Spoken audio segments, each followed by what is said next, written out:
Hello guys, what's up again guys, Boss Mac TV again guys. Ang topic natin for today guys, about sa Panginoon guys. Nagkakatotoo na guys yung sinasabi ng Panginoon na rapture. Parating na siya guys. Ito yung sinasabi guys na nangyayari na guys. Yung lahat ng mawawala ng mga sinugo ng mga Panginoon na mababait na sumusunod sa Kanya. Magkakatotoo na guys, mga patay mabubuhay. Nasa Bible na guys, ang Revelation lumalabas na guys. Nagkaka-rapture na tayo guys. Ito guys, basahin natin guys yung sinasabi ng Panginoon sa rapture, Revelation guys. Ayan guys, so basahin nyo guys para magising kayo sa katotohanan guys. Hindi tayo porket na inano ng Diyos na katapusan na, ngayon magaganap pa lang, magsisimula pa lang guys ang yugto ng buhay natin guys. Parating ang Panginoon guys, magpapalakpakan tayo guys, makikita natin sa langit yan guys, parating na siya. At mayroon nun guys, bago dumating yung guys, malakas ang lindol ang magaganap guys. Magpapanik ang mga tao, magpuputok ng bulkan,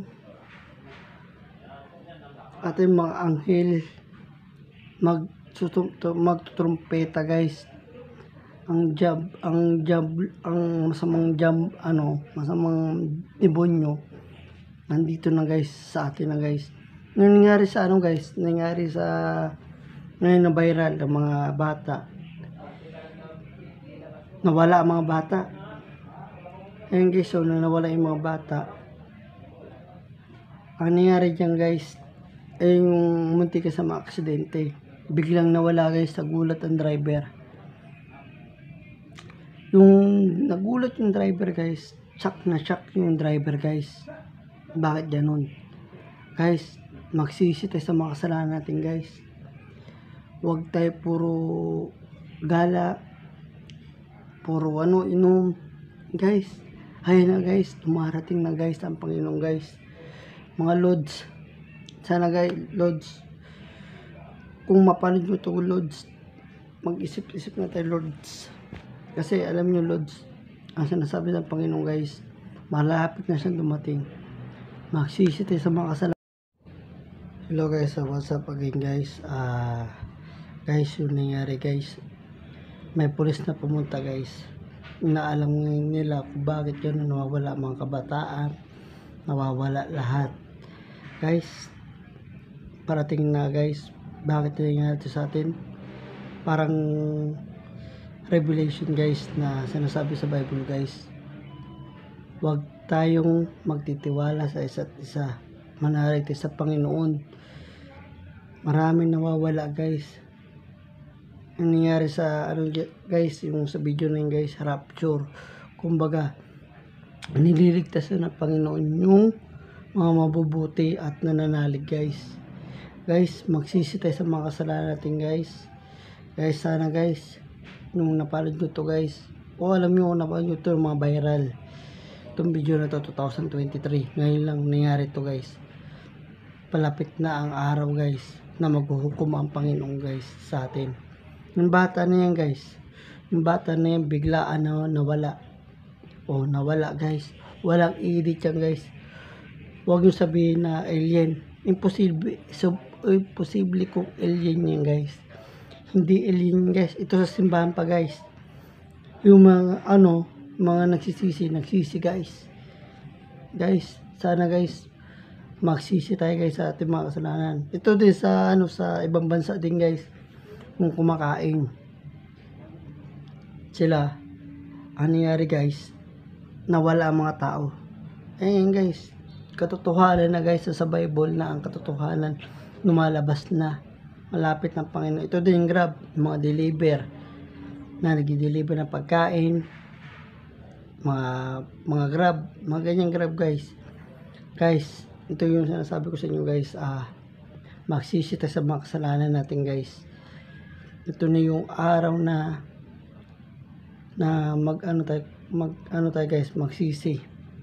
Walang edit yan guys. Totoo yan guys. Yung mga video na yan guys, walang edit yan. Katotohanan ang Diyos ang umaano guys. Palapit na siya. Yung nagbabike. Yung nagbabike guys, oh. Yung nagbabike yan guys, biglaan na wala. Guys, yung sunod yan guys, yung ano guys. Yung World War 3. Ayan yung kinakatakutan natin guys.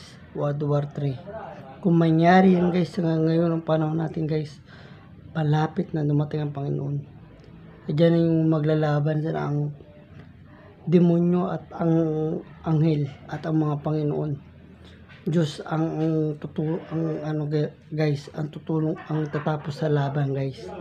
Hindi tayo guys. Kaya magsisi tayo sa mga kasalanan natin guys. Marunong tayo magpatawad. Guys, ito pa yung ano guys, panoorin nyo ito guys ha. Yung mangyayari guys, nakatala na sa Bible. Huwag na tayo mag-ano guys, mag debate, mahal natin magulang natin. Kung mataas ang pride mo, magsisi ka.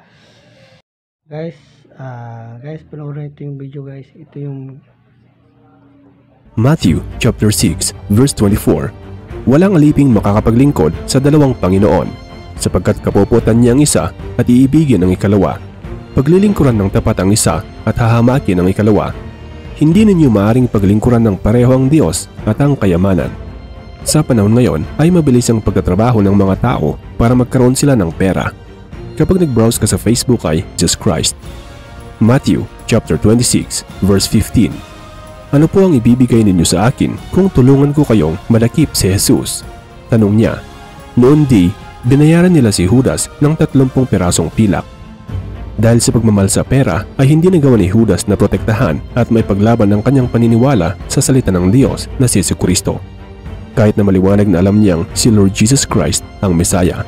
Totoo na ito ay dahil nakapropesiya para matupad ang nasa kasulatan. Ngunit nagbibigay din ito ng aral para sa ating mga Kristiyanong mananampalataya ngayon para hindi na natin gayahin. Hindi nyo lang siguro napapansin, pero ang isang lumalabas na marka ng mabangis na hayop sa Revelation ay ang pera. Sinabi ng Lord Jesus Christ na kung pera ang habulin ng isang tao ay kamumuhian niyang Diyos. Yung pinamumuhian guys ay ang pera guys. Guys, huwag nyo ano yun guys. Huwag nyo hayaan na consider natin ang pera ang mahalin. Ang sumunod, huwag natin sundin ang pera guys. Guys, shoutout guys sa ating mga followers guys. Comment below guys. And then share yung video guys. Boss Mac TV. Ito yung channel ko sa YouTube guys. Boss Mac TV. Kano din sa TikTok guys.